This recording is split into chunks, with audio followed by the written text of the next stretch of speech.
A breath suspends itself before becoming inhalation. In that pause, the architecture of time trembles. The clock still moves, yet something within stops observing its motion. It is not sleep, not dream, but a lucid fracture where awareness sees the machinery of seconds dissolve. The forbidden moment is not hidden in eternity. It pulses inside the observer, who suddenly notices that before thought measures change, there is only stillness measuring itself. What happens when the mind no longer translates being into sequence? The boundary between now and forever begins to blur, revealing that time was never outside. It was the echo of attention folding upon its own origin. Time does not emerge from clocks or celestial rotations. These are only its costumes, reflections of a deeper pulse that begins inside awareness itself. Before any sunrise, before a heartbeat is counted, consciousness unfolds as an unbroken field, undivided and still. Then, like a ripple across still water, the first distinction appears. This and that, before and after. From that single act of noticing, duration is born. Time begins the instant the infinite becomes aware of itself in fragments. The mind translates perception into order, because raw reality in its totality cannot be endured all at once. Sequence becomes the strategy of the observer to digest infinity. Each thought is an act of segmentation. Each memory is a thread that stitches the illusion of continuity. What we call past is simply the echo of attention remembering where it has already been placed. The future is attention projected toward a point that does not yet exist, but that the imagination treats as real. Between them, the present flickers, a narrow bridge where perception and creation coexist. Every measurement of time is a negotiation between awareness and limitation. The human nervous system filters an immeasurable continuum into manageable intervals. The alternation of light and dark, the rhythm of breath, the aging of the body, these are mirrors reminding consciousness of its own decision to experience motion. Yet behind all motion lies the unmoved witness. When the observer identifies entirely with the stream, time feels external, tyrannical, unstoppable. But when awareness turns inward, seeing itself as the projector rather than the film, time begins to lose authority. It becomes pliable, responsive, even poetic. Consider how the mind constructs the memory of a single day. It arranges impressions like pages in a book, assigning order where there was only simultaneity. You remember eating breakfast before you walked outside, though both events now coexist as patterns of neural activity without any sequence. The continuity is storytelling.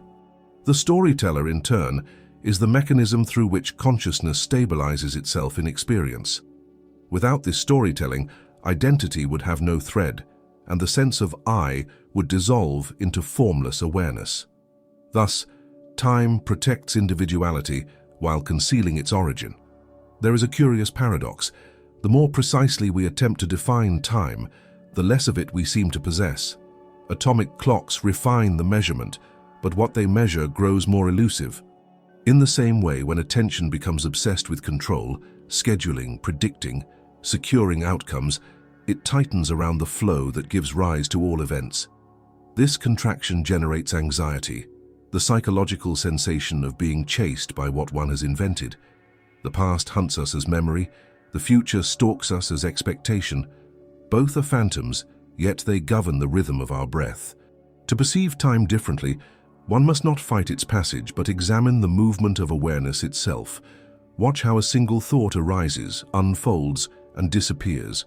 Notice the space before the next one forms. That interval is not measurable by any instrument, yet it holds the entire structure of temporal experience. In that interval, you are free from sequence. The observer and the observed rest in the same silence, and what you call now becomes infinite in both directions. Science hints at this mystery in the quantum realm. There, events lose definite order until they are observed.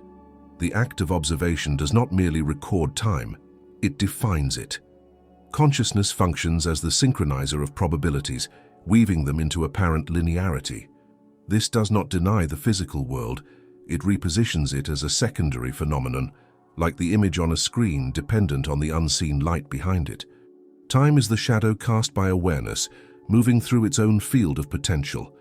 The ancient mystics intuited what physics now approaches. that reality is not sequential but relational. Every moment is entangled with every other, and what we perceive as flow is the mind's method of navigation through that infinite simultaneity. Memory and anticipation are two lenses through which the same eternal present refracts itself. The difference between them is direction, not substance. In the timeless field, direction collapses, and consciousness stands unburdened, observing the symmetry it once mistook for progression. Imagine for a moment a world without inner commentary. No labeling, no narrative of cause and effect. Perception remains, but there is no before to compare it with, no after to anticipate. In that silence, time has not disappeared, it has returned to its source. It exists only as potential within awareness, like a song before it is played. The linear melody of life arises the instant the observer chooses a note, then another. Yet between notes, the music rests in the same stillness that gave it birth. This understanding does not require belief, but observation. Each time you catch yourself measuring, predicting, or recalling, recognize the gesture as the creation of time itself. You are the clock, not its captive. The seconds are not hunting you. They are extensions of your own attention. As you withdraw identification from sequence, perception widens. The edges of past and future blur into a single horizon of awareness. The more clearly this is seen, the more reality begins to respond differently. Not slower or faster, but more coherent, as if life were unfolding from within you rather than happening to you. Time remains useful for movement, language, and coordination, yet beneath those functions lies a truth that cannot be measured. Consciousness is timeless. It does not progress, it simply witnesses. To see this is to begin unthreading the illusion that each moment is separate. What we call the origin of time is not an event in history. It is the continual act of the observer distinguishing itself from infinity. And the instant that distinction is seen, time, for a brief and luminous pause, returns to silence. There comes a threshold where thought begins to slow, not by effort, but by exhaustion. The machinery that once rushed to translate reality into words starts to lose momentum. What was once a constant commentary fades into background whispers. This is not dullness or distraction. It is the first tremor of silence, reclaiming its place at the center of awareness. The world continues. Leaves move, air shifts, the body breathes. Yet within, the axis of time begins to bend, as if past and future were drawn toward the same invisible center. The silent collapse does not announce itself. It arrives without warning, without ceremony, in the most ordinary pauses. A gaze held a fraction longer, a thought forgotten mid-sentence, a breath taken without purpose. In those instants, perception remains, but sequence loses authority.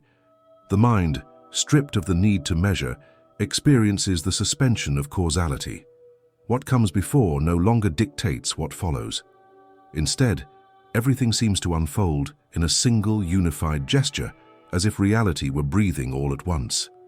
This collapse is not destruction, but convergence. The linear thread of experience, once stretched taut by attention, begins to curl inward. Like a river meeting its source, awareness flows back toward the origin of perception itself. The observer no longer stands outside of experience tracking its motion. Instead, experience and observation merge into one seamless presence. In this union, time can no longer maintain its structure. The before dissolves into the now, and the after never arrives. What actually folds in this moment is not time as an external field, but the mind's insistence on continuity. The human brain, wired for pattern, resists the idea that anything could exist outside progression. Yet when silence deepens, the circuitry relaxes. The mind, deprived of comparison, cannot locate direction. The result feels like falling, yet nothing is lost. It is a falling inward, a gravitational pull into the still core that has never moved. From the outside, nothing seems to have changed. The body still acts, the world still rotates. But internally, the observer realizes that each action arises spontaneously, untethered from any linear cause. A gesture appears simply because it must, not because it follows something else.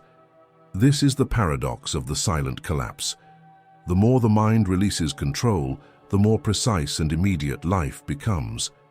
What once seemed random begins to express an intelligence too vast for sequence to contain. In this silence, identity also starts to dissolve. The I that once narrated time finds no reference point.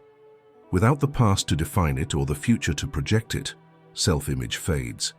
What remains is pure witnessing, awareness aware of itself, without qualification.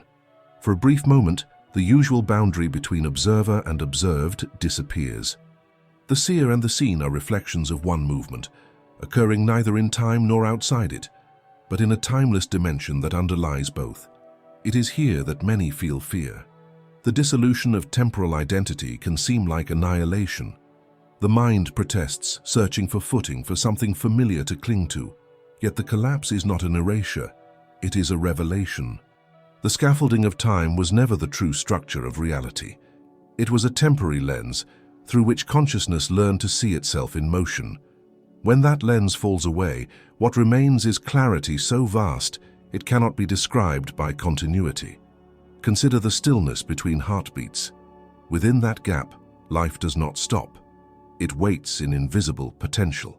The same is true of awareness during the silent collapse. It does not vanish. It returns to latency, to its unmanifest form. Time, which depended on the constant motion of thought, now lacks the spark to continue. Without narrative, moments have no order. The river of seconds freezes, not as ice, but as light, radiant, and unmoving. The collapse also reveals the paradox of perception itself. What you thought was flow was in fact a series of flashes of consciousness so rapid they appeared continuous, just as frames in a film appear as movement. When the mind grows still, those frames are seen individually, distinct, self-contained, arising from and returning to the same source. Between them lies pure awareness, untouched by any frame. This realization breaks the spell of time. You are no longer the watcher of a sequence, but the luminous screen upon which all sequences appear. Yet the silent collapse cannot be induced by will. Any attempt to make it happen is still an act within time, and therefore sustains the very illusion it seeks to transcend. It occurs when attention exhausts its need to hold reality together, when curiosity becomes more powerful than control. In that moment, observation ceases to reach outward and begins to rest inwardly without direction. The sense of continuity fades, not because something is lost, but because everything is suddenly included at once. Many traditions have hinted at this state: the mystical void, the eternal present, the still point of the turning world. But names are irrelevant here. The experience cannot be transferred through concept. It can only be recognized when thought stops defining it. Once silence becomes audible, time is seen as a function of noise. When the noise stops, the structure collapses, revealing that it was never solid to begin with. After the collapse, perception remains functional. You still move through what appears as time, but the relationship has changed. The observer no longer identifies with the flow. It watches it like a dream already known. There is no rush, no delay, only unfolding. Events no longer feel like steps toward something. They are revelations of what has always been. To live from this stillness is to dwell in a state where every moment is both beginning and completion. The silent collapse is not an escape from time, but the unveiling of its true nature. It shows that time was never a river carrying us forward, but a mirror reflecting our own movement of attention. When that movement stops trying to reach the next moment, the entire continuum folds back into its origin. And in that origin, there is no need for tomorrow because nothing ever leaves the eternal now. The mind is a bridge stretched across two illusions. On one side, memory, woven from fragments of experience that no longer exist. On the other, anticipation, woven from projections that have not yet been born.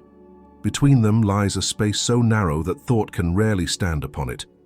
Yet that space, invisible and unmeasured, is the true axis of existence. It is here that the forbidden moment begins to shimmer. Not an instant between seconds, but a recognition that the line dividing before and after is itself imaginary. When awareness stops clinging to continuity, the present stops behaving like a fleeting intersection. It ceases to be the fragile instant that separates what was from what will be. Instead, it expands, slowly at first, then infinitely, until it is no longer a moment, but an atmosphere, a vast stillness in which all moments are suspended. In this expansion, the forbidden moment reveals its paradox. The now is not the midpoint of time, but the disappearance of time altogether. To perceive this, the mind must surrender its addiction to movement.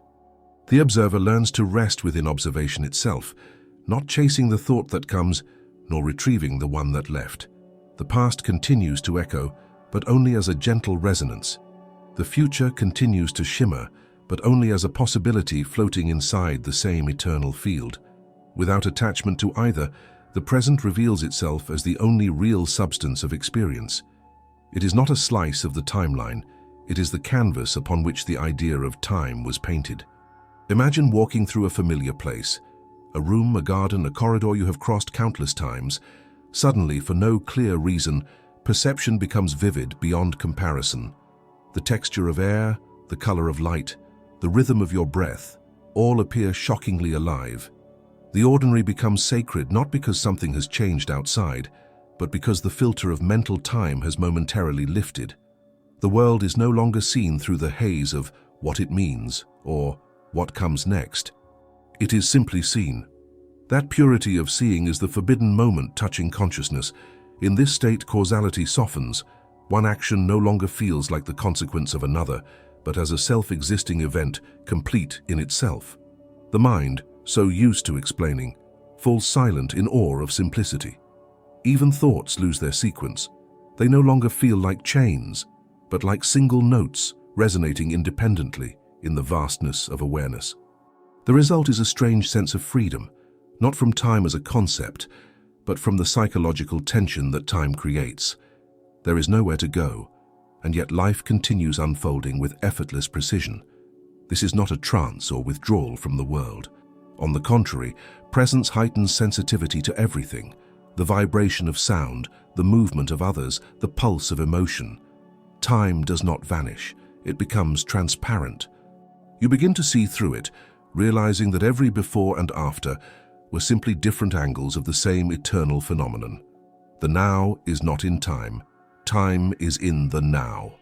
Once this reversal is glimpsed, even ordinary moments acquire a sense of vastness, as if eternity were breathing through the smallest gestures. But the mind resists this revelation. It fears the loss of orientation. It asks, if there is no before and after, how can anything make sense? Yet this question arises only from habit, the reflex to measure meaning through sequence. The forbidden moment shows that meaning does not depend on continuation.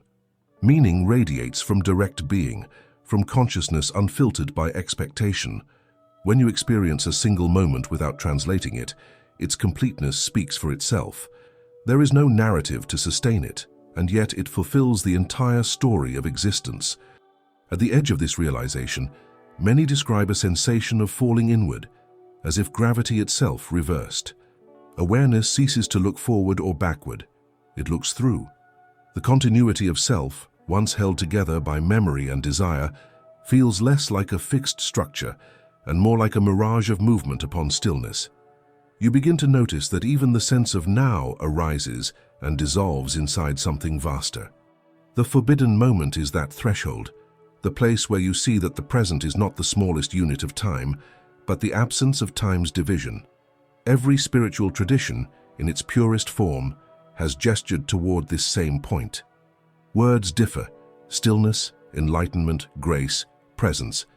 But the essence is identical, the unmediated perception of what is. Science too edges toward it when it describes the relativity of time, when it admits that simultaneity depends on the observer. Both mystic and physicist, gazing from opposite directions, meet at the same mystery: the recognition that observation shapes the flow it perceives. The forbidden moment is that shared territory where observation and existence are no longer separate activities. To live from this awareness is not to abandon the world, but to inhabit it differently. The before and after continue to exist for practical purposes, but they lose the power to fragment you. You can plan without anxiety, remember without regret. Each act becomes complete within itself, not as a step towards something, but as an expression of the eternal now. This is the quiet revolution of perception, the realization that the now does not pass. It gives birth to every passage.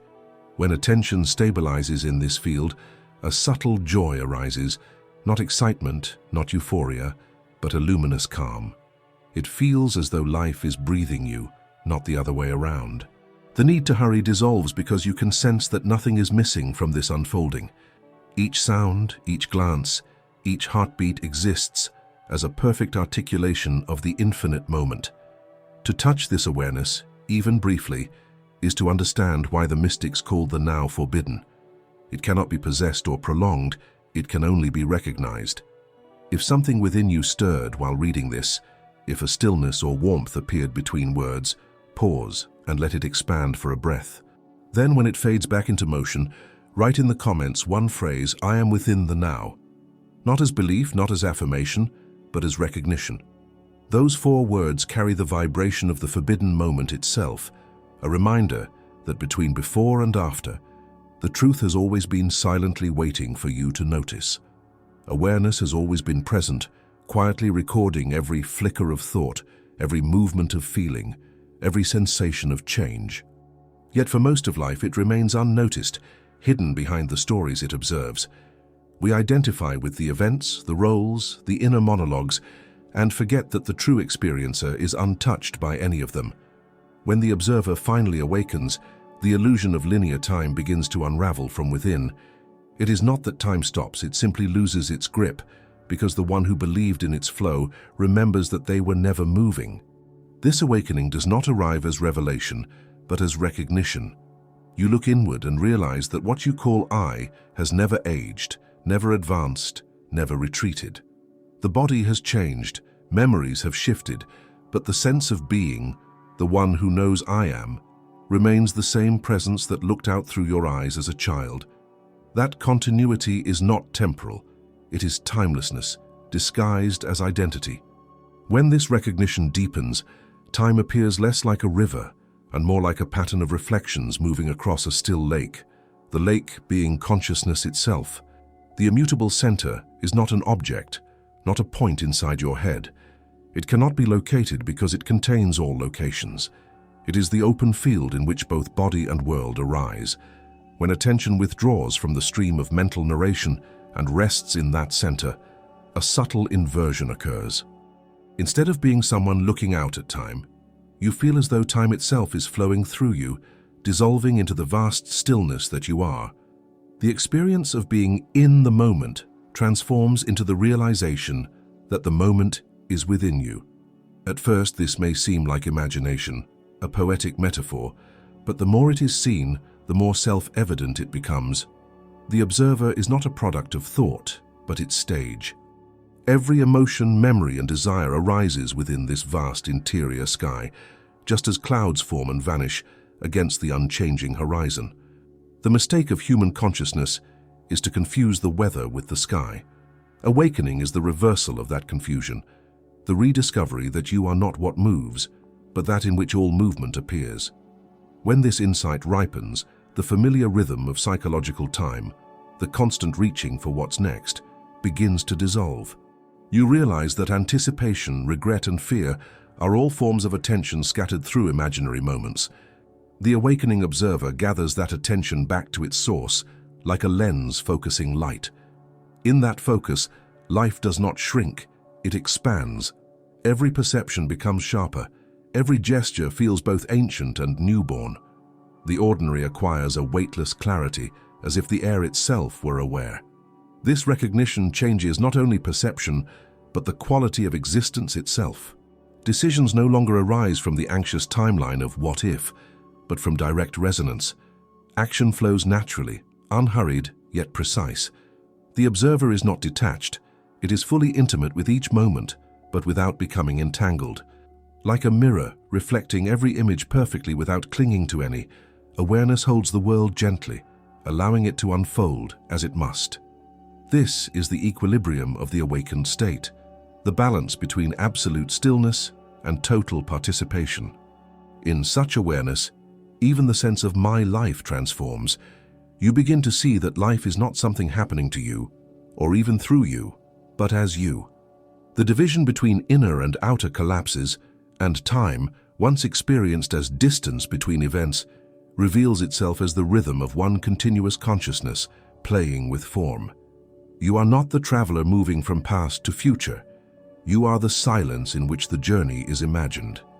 To live from this understanding is to step beyond the habitual contraction of identity. The observer does not belong to any particular story, culture, or body. It transcends every narrative, yet expresses itself through them all. It is both impersonal and profoundly intimate. The witnessing essence that sees without judgment, that holds suffering without being wounded by it, that loves without condition because it recognizes everything as itself. When this realization stabilizes, a strange simplicity replaces the search for meaning.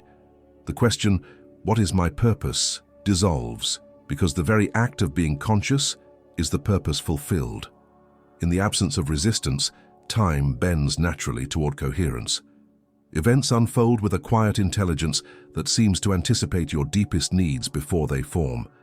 This is not mystical intervention, but the natural alignment of attention with reality. When the observer stops fragmenting experience into before and after, cause and effect, the universe responds in wholeness. Life feels orchestrated not by effort, but by resonance. The apparent flow of time becomes music, the harmony of consciousness recognizing itself through the sequence of experience. This is the true collapse of time, not a cosmic event, but the disappearance of the observer's separation from the observed. Once that separation ends, the past no longer binds and the future loses its authority. All events, from the smallest gesture to the movement of galaxies, appear as simultaneous notes within the same infinite chord. The awakened observer does not escape time, but perceives it as a luminous texture of eternity, a way in which the timeless plays at being temporal. Such realization cannot be forced. It flowers through gentle noticing, through the daily act of remembering to look from the center rather than toward it. Each moment of genuine attention, each breath consciously received, becomes a doorway back to the still witness that has never left. Eventually you understand that awakening is not a destination, but the continuous recognition that there was never anywhere else to go. You have always been the stillness behind the clock, the awareness before the tick.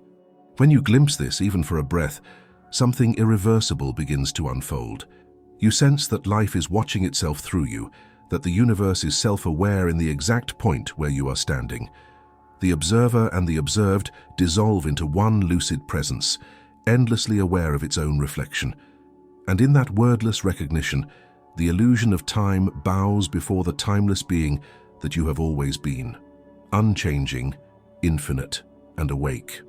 What began as a search for the forbidden instant ends where it always was, here. The observer, once lost in the flow of hours, recognizes itself as the still axis around which all motion turns. Past and future dissolve like mist under the sun of awareness. There is no distance left to travel, because the traveler and the path are the same pulse of eternity, breathing through different forms.